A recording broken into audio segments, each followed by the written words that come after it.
chante wastea wansianka pelo. This picture is the story of my people. I speak for that cause I know your language. In the beginning, the Great Spirit gave us this land. The wild game was our want. We were happy when game was plenty. In the years of famine, we suffered. Soon we will be gone. Your civilization will destroy us. But by your magic, we will live forever.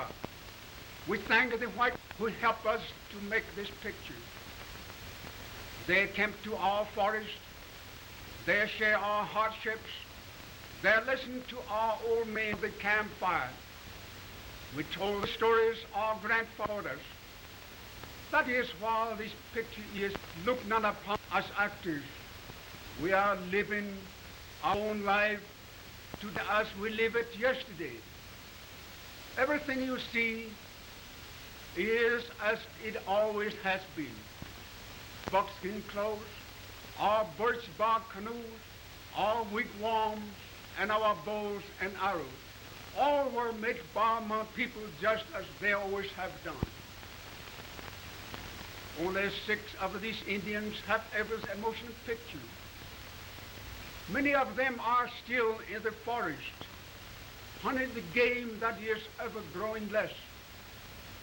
Still living the great drama of the North, this struggle for meat, a never-ending fight against this silent enemy.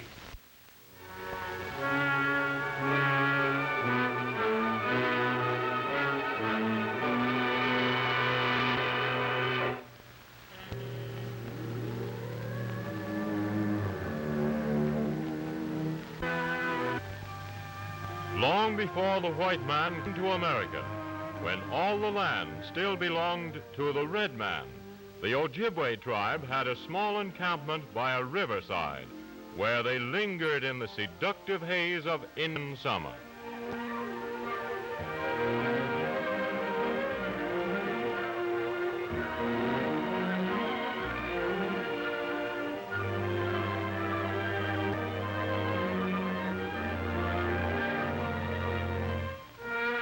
Their chief, Chitoga, was happy. As he gazed down upon the river,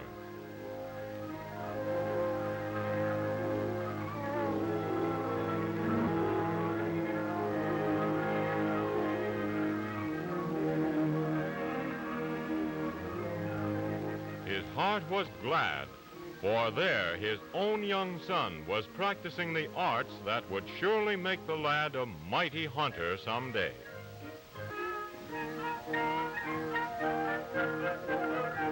Only this morning the chief had taken the charm off his own spear and had given it to Chica. From now on, the sacred things would bring good luck to the weapons of the sun, with such a charm to guide the weapon.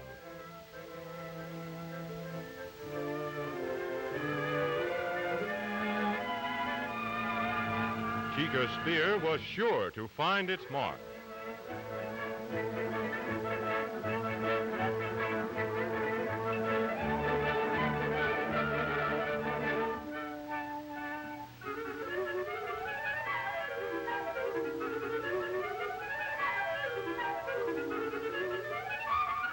Oh-ho, how nice and fat the beaver were this fall.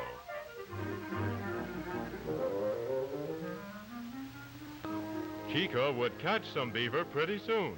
Good eating they were, and how their soft, warm skins kept out the cold of the biting winter.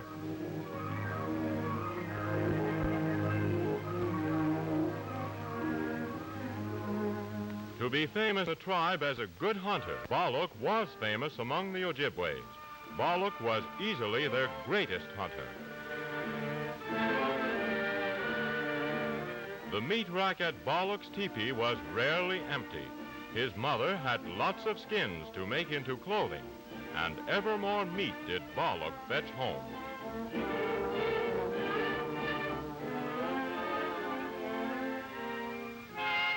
The chief was anxious about his daughter Niwa.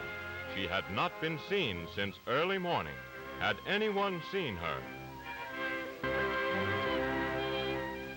Yes, the old neighbor woman had seen Niwa early that morning. She was going to the cliff at the Long Lake. She went there to snare partridge. Balak heard. He knew that cliff to be a dangerous place.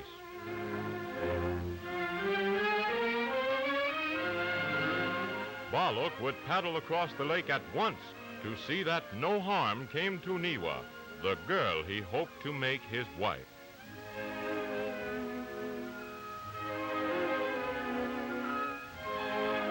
Niwa was out on the cliff with little sister. In Niwa's mind, there were no thoughts of danger.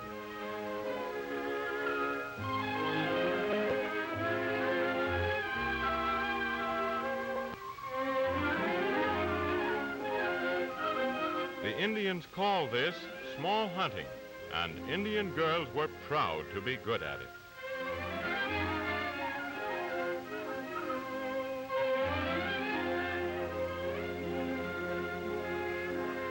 Hunting was good today.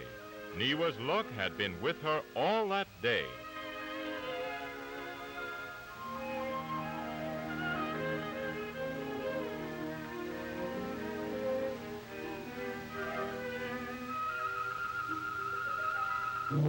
But now, a huge she-bear guarding her cubs in a nearby den.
Niwa, get down!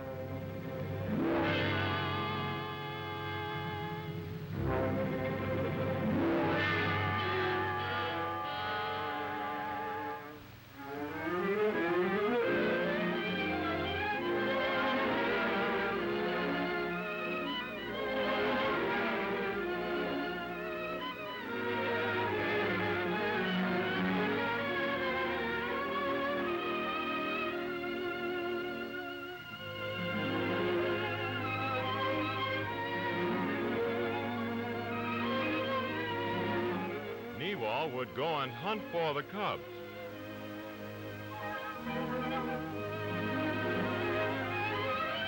While Balak procures the valuable skin, the meat may be called for later. And while Balak is preparing a sack,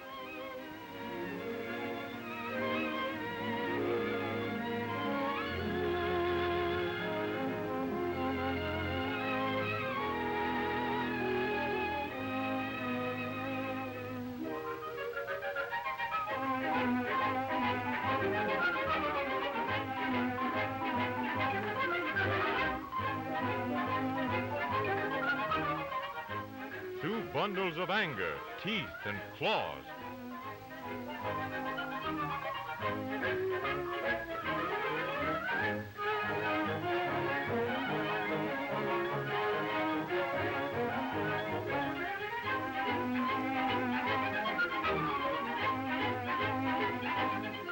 But they're in the bag soon enough.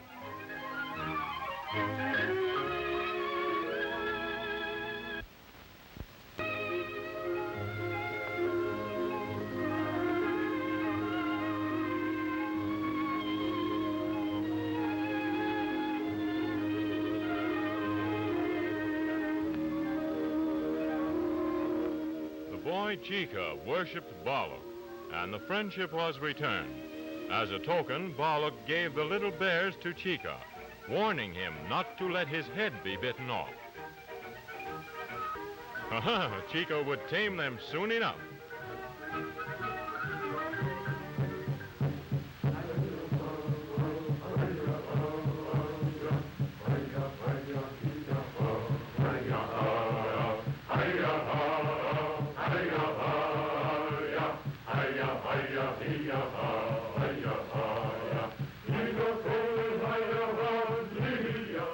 The girl, Niwa, feared she might have to marry the medicine man of the tribe, Dagwan, an evil, tricky fellow. If she refused, he might work fearful magic. Balak swore to protect her from Dagwan. Niwa should marry Balak and not Dagwan. And Dagwan heard and stored the words in his evil heart.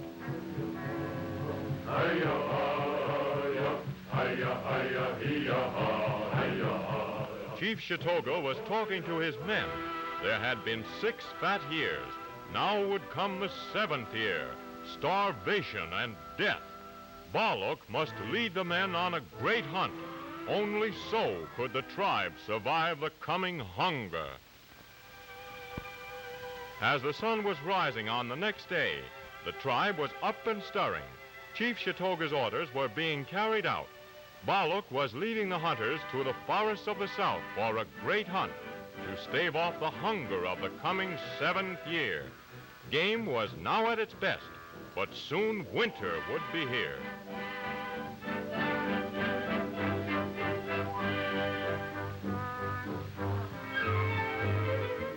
Chica, too, was getting ready for the trip. He could not leave his little bears behind. They might forget to feed them or something. No, he must take them along.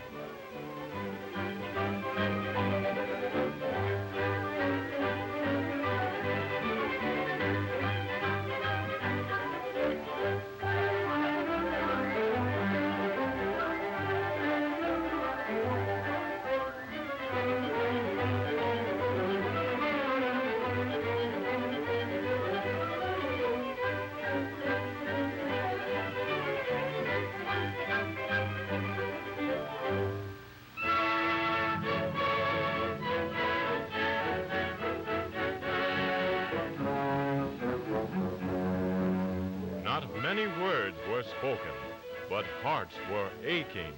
How many would fail to return?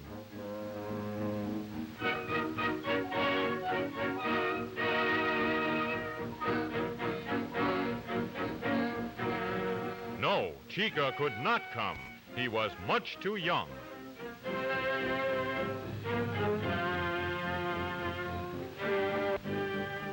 Dagwan did not have to be stopped. He sneered. Balak was a fool. They had not even taken snowshoes. They would surely fail.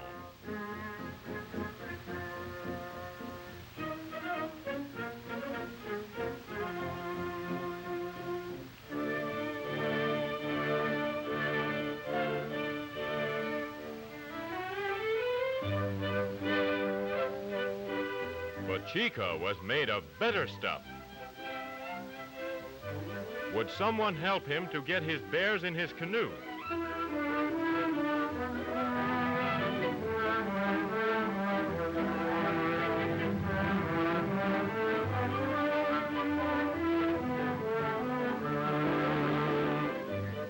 Too young, was he? He would show Balak that Chica was a man with the men. And off he was, after the men, as fast as the river would carry him.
if ever fellers needed a friend, these youngsters needed one now. It seemed like years. But at last came the friend.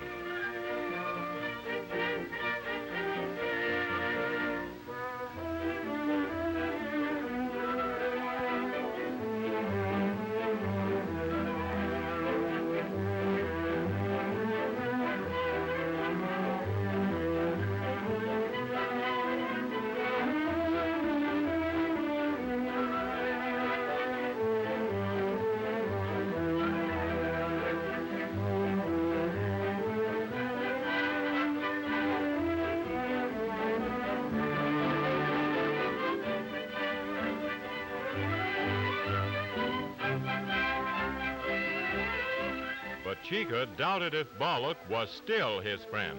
Would a friend send one home like this? It was not many days before the north wind came howling through the forest.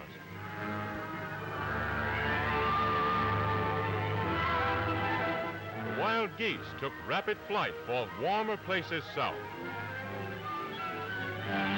Then suddenly, winter buried the forest deep in snow.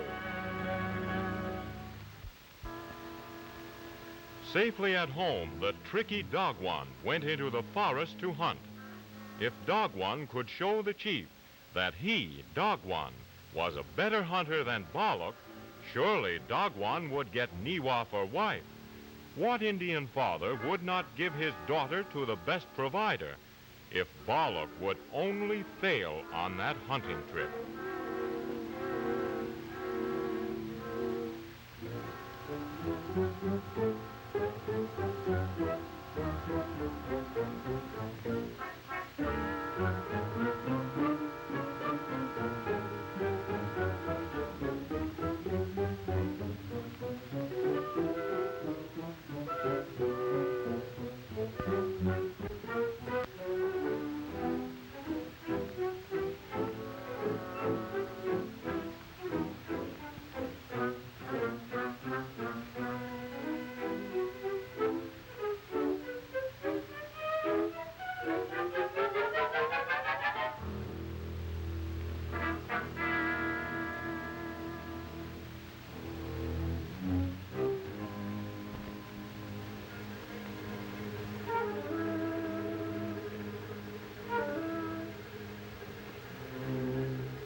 And Dogwan let it be known in the camp that he could catch game in the home forest without leading the men far away.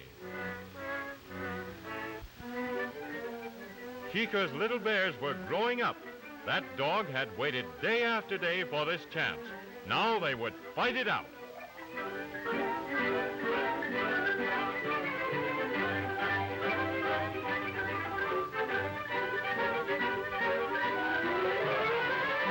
He who fights and runs away lives to fight another day. Even little bears know that. At last the hunters came back from the trip.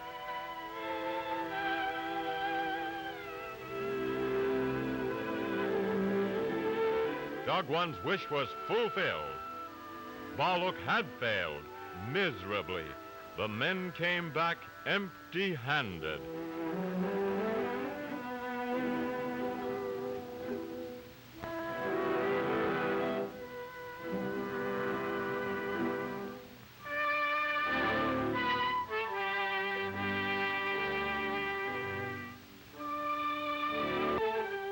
Balak had to confess his failure to the chief. There was no game in the forest anywhere.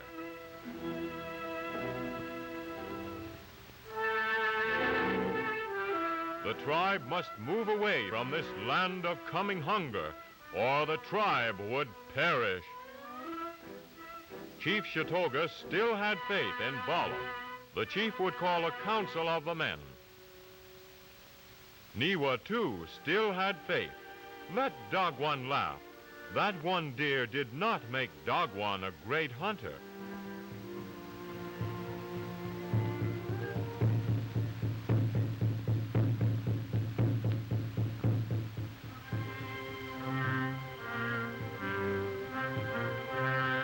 At the council, Balak urged his brothers to go north, away from this land of hunger, to the north where the herds of caribou make food for 20 nations.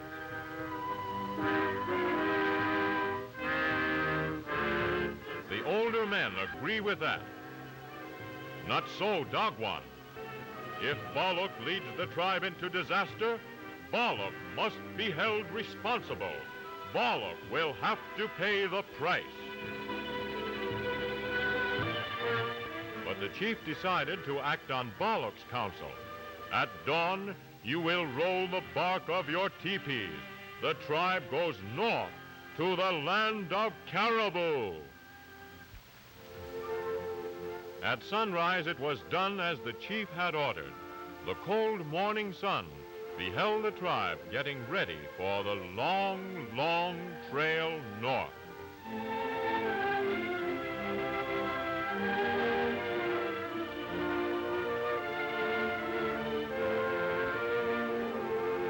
Men, women, children, dogs, all helped to take the tribe safely beyond the reach of starvation's bony grip.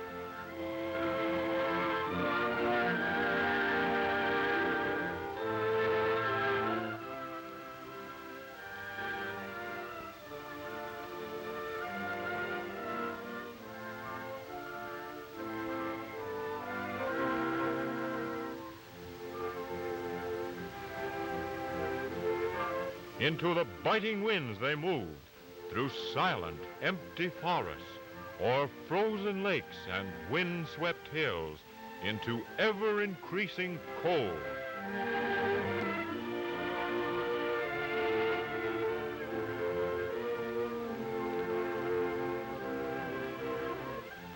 Not for long could any one man remain at the head of the column. Another had to move up and relieve him at the racking job of breaking trail.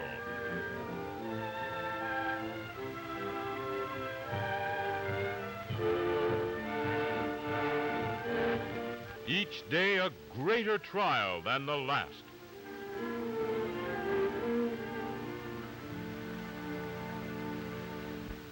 At length they had to halt, their strength completely spent.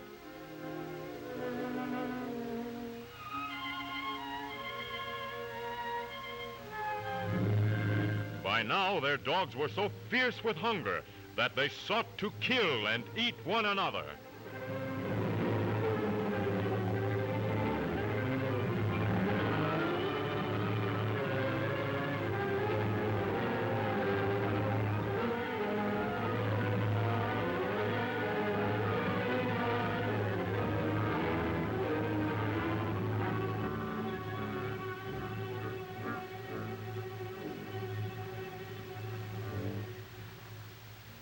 That night, another danger came upon them. The killer of the forest, a mountain lion 9 feet from tip to tip.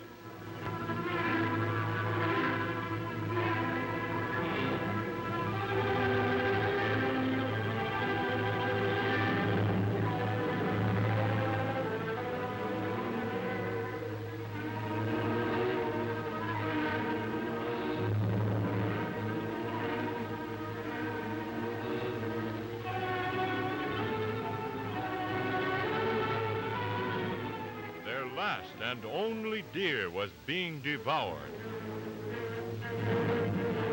And then the unexpected happened.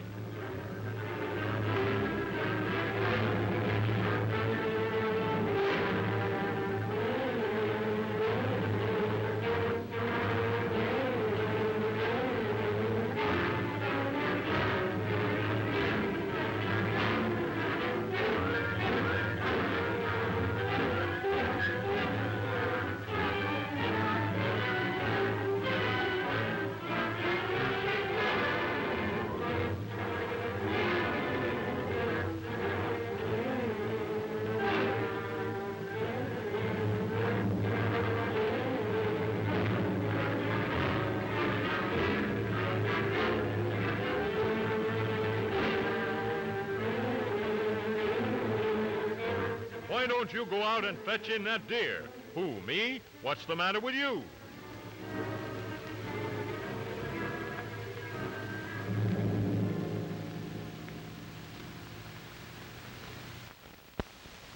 These dreary nights, Balak was far away from camp, hunting alone, determined to feed his people.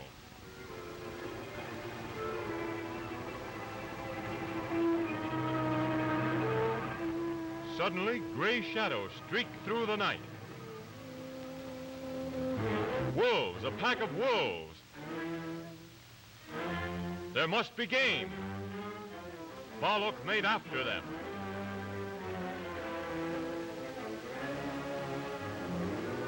Not far away, a young bull moose, alert at the sound of howling wolves.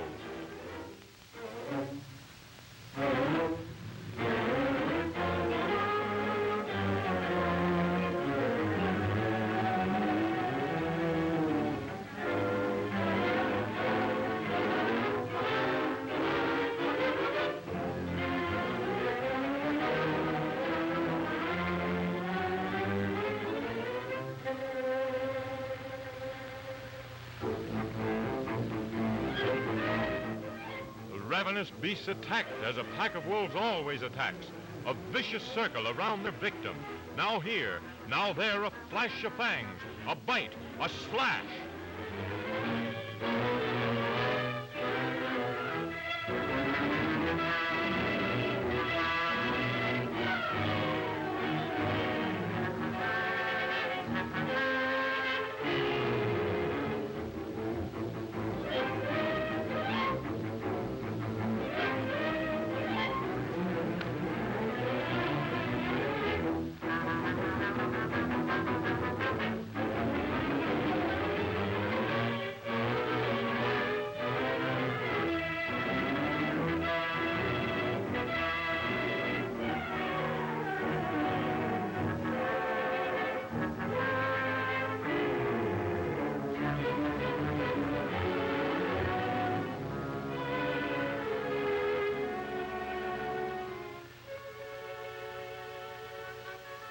Meat for the tribe, won by a deed that would ever be talked of when campfires were burning.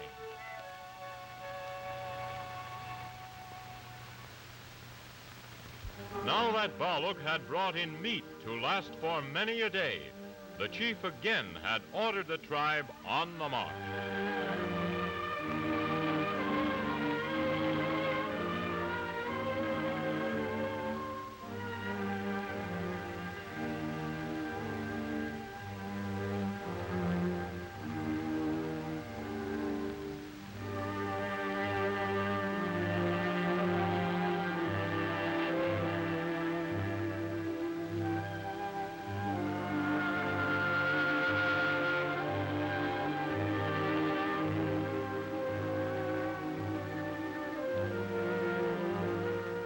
Farther and ever farther north they moved, to the region where trees can no longer grow because of the icy cold.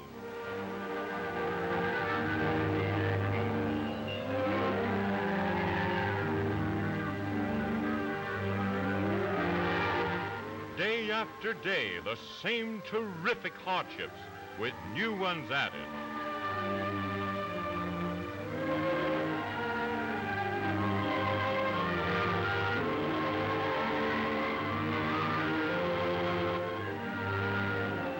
Not all that had started were now alive.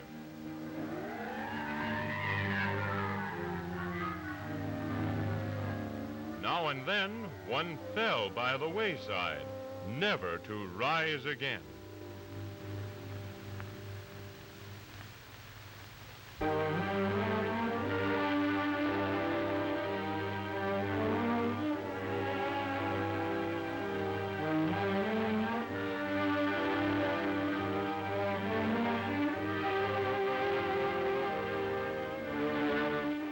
Week after week, they braved the bitterest hardships till, at last, they reached the open barrens, the storm-swept lands across which the great herds of caribou moved.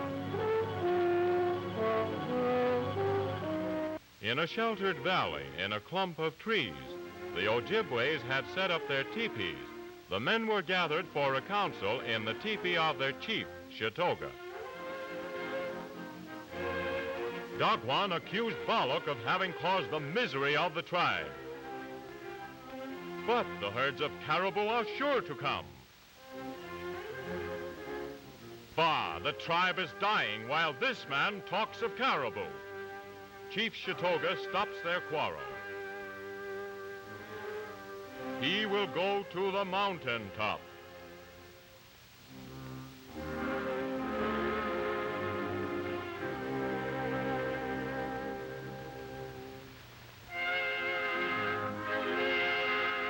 Alone he will fast and watch until the Great Spirit gives him a sign.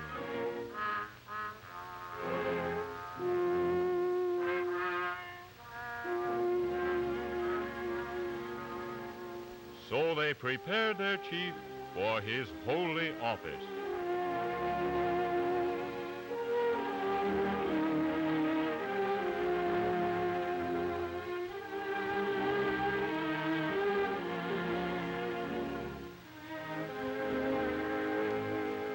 The tribe is told of their chief's decision.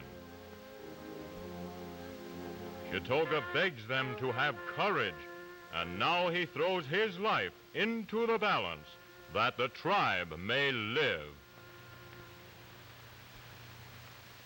Far up to a mountain peak close to the sky, Chief Chitoga ascends to seek the counsel and guidance that would end the suffering of his people.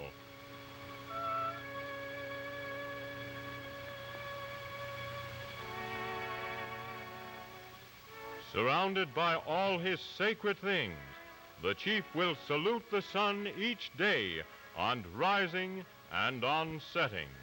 Alone and fasting, his every thought for the welfare of his tribe, Chitoga would wait for the sign.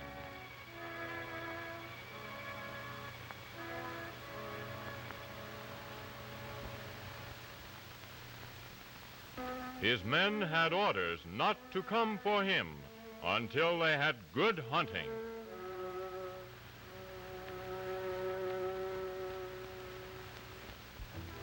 Meantime, Balak worked night and day. He placed his scouts at many points. Signal fires were ready to be lighted at the first sign of the expected herds of caribou.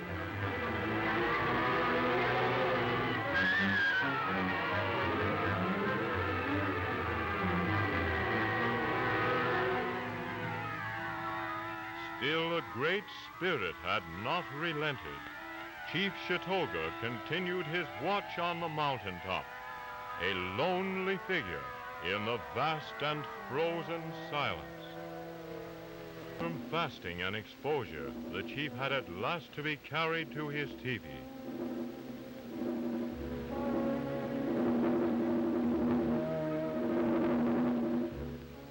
His hours in this world were counted.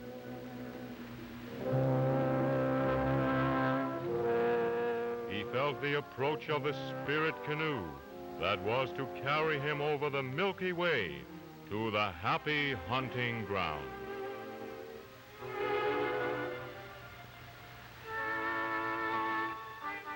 Behold the spirit canoe. With his last words, Chitoga made Balak the new chief. The tribe was to stay and wait. The caribou would surely come.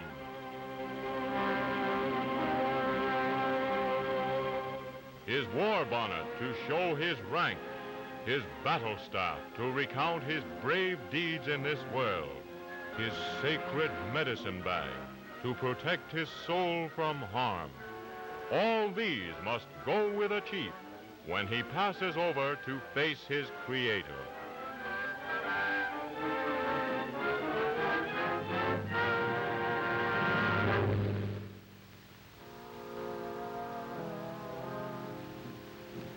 Deep sorrow held the Ojibways as they mourned their chief, Chitoga.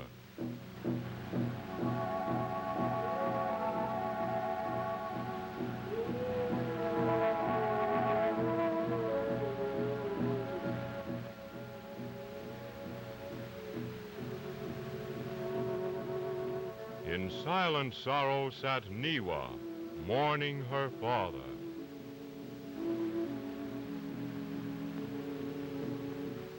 Balak begged her to come away. Chitoga would not want her to mourn longer. Soon their troubles would end. There would be food. Out there, the signal fires would soon flare up. Not long before Niwa became his wife.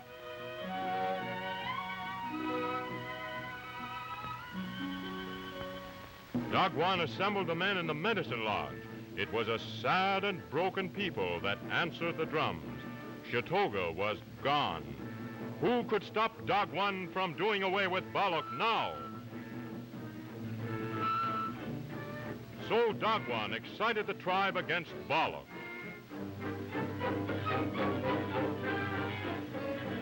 Men, women, children were dying of hunger.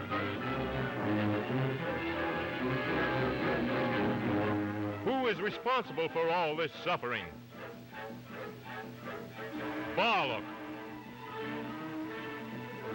Once more, Dagwan would pray to the Great Spirit.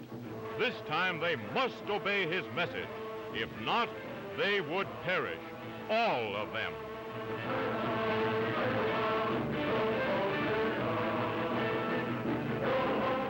Who shall explain the power of the Indian medicine man to control the forces of nature? As Dagwan danced, a howling storm came up. It seemed to rock the earth.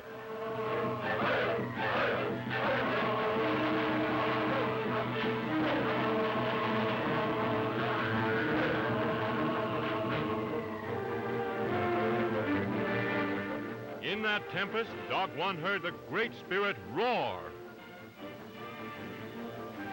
I am angry with your tribe. There'll be no caribou while Balak lives. Balak is guilty. Balak must die. Balak foresaw the end. Dagwan had won the tribe against him, and Dagwan had won.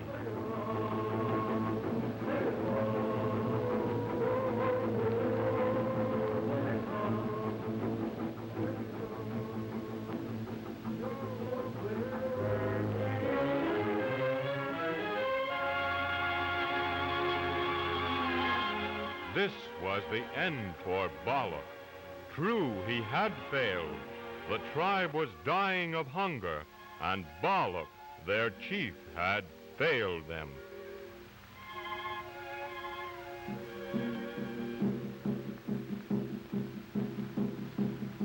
Men, do not think it's Dagwan who commands this thing. No, it's the great Manitou who demands this sacrifice of Balak's life.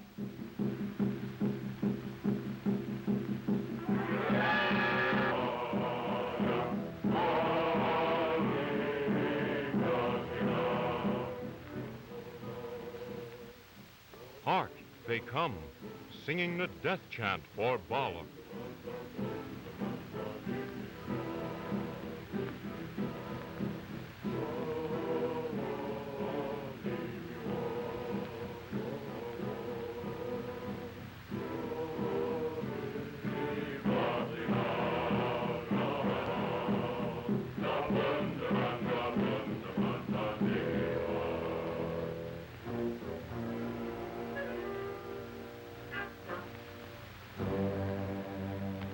The Great Spirit demands your life.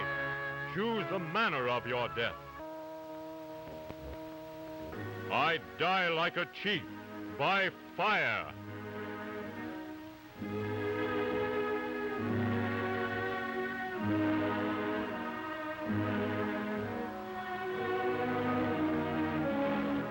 Already the chief's white robe was being laid on the shoulders of Dagwan.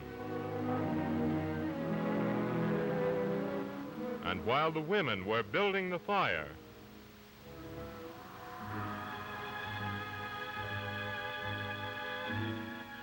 Newa collected her husband's personal things, as well as all his weapons, to bring them to the burning, that he might have them in the other world.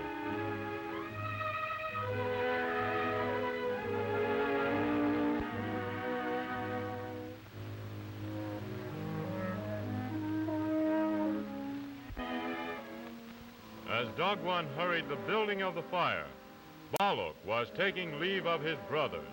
He told his hope that his death would bring them luck and happiness.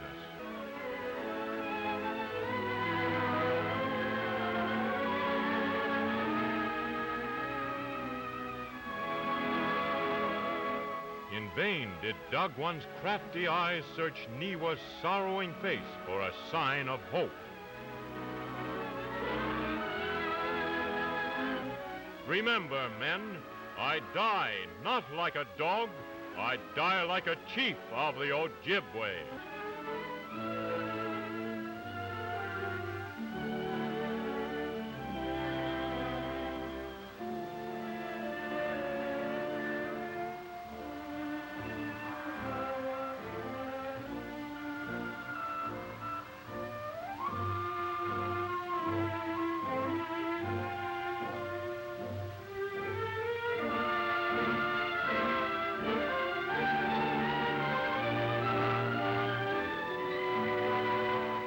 In silence, the chief takes leave forever of Newa, his young wife,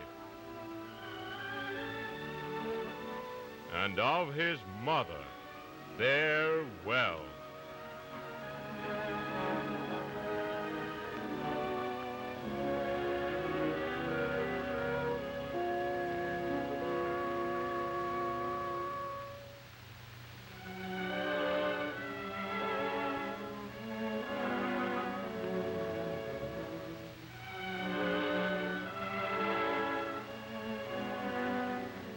When Chika has grown to be a great hunter, Chika will smoke the council pipe of Balak in memory of his friend.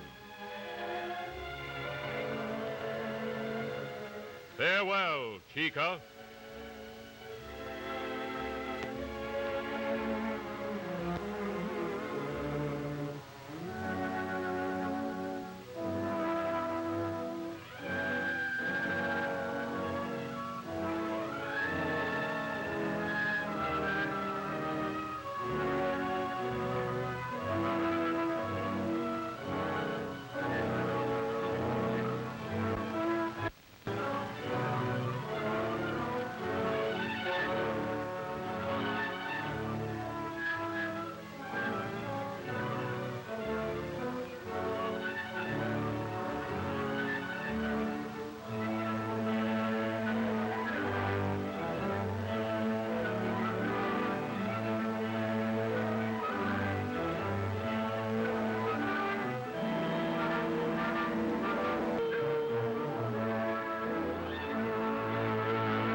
Fires are burning. The caribou are coming. Caribou, caribou, the caribou are coming.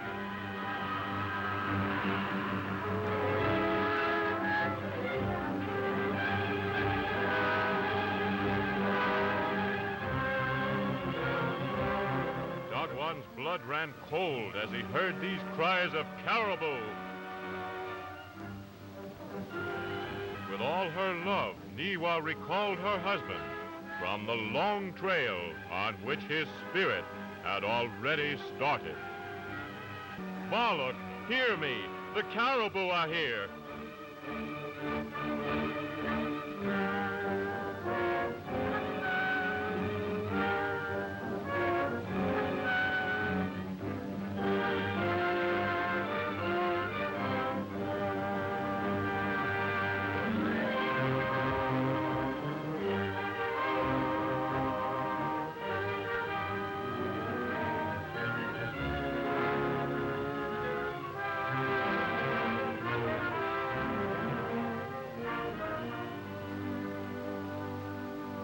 The first light of dawn found every hunter at the post to which Balak, again their chief, had assigned him.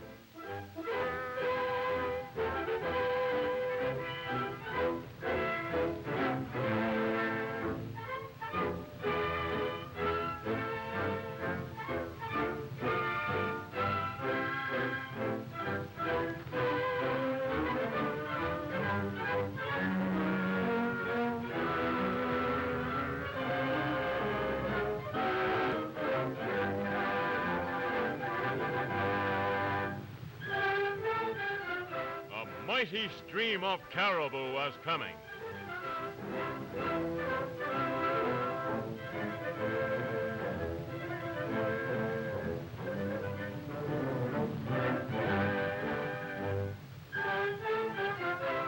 Gloriously, the faith of Balak was rewarded.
The day had come when Dagwan had to reckon with Balak.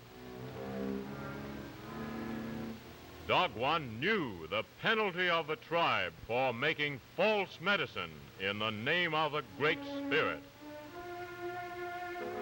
You are judged unworthy of the death of an Indian brave.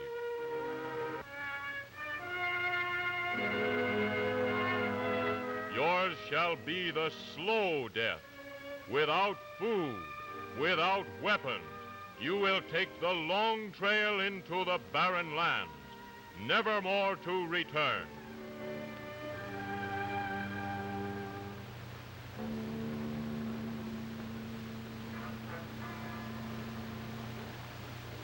And Dagwan bowed to the law of the tribe. With empty hands, he started on the trail that led to eternal silence.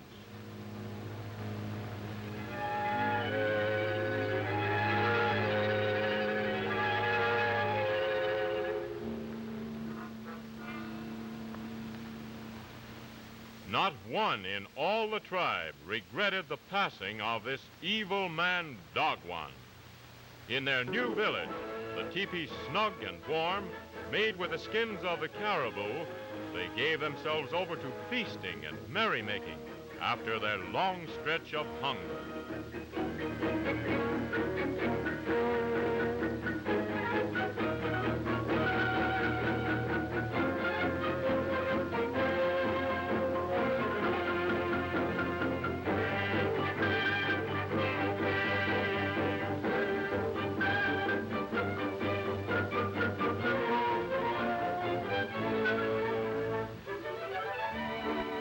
All is well with Balak and Chica. And with Niwa, lovelier than ever.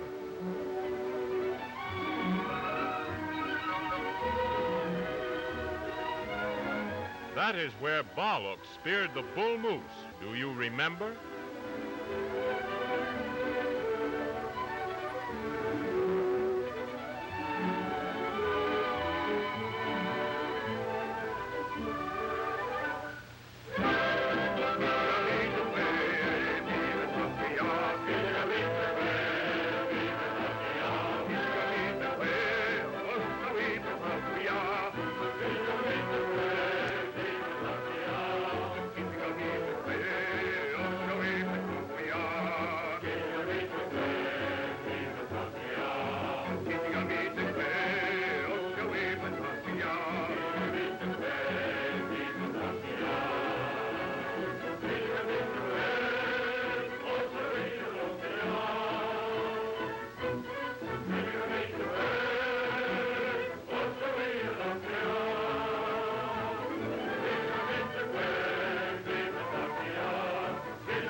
Forgotten now the terrors of starvation.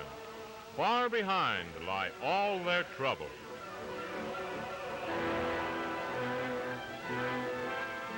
Once again, these fearless people have conquered hunger, their ever-threatening, silent enemy.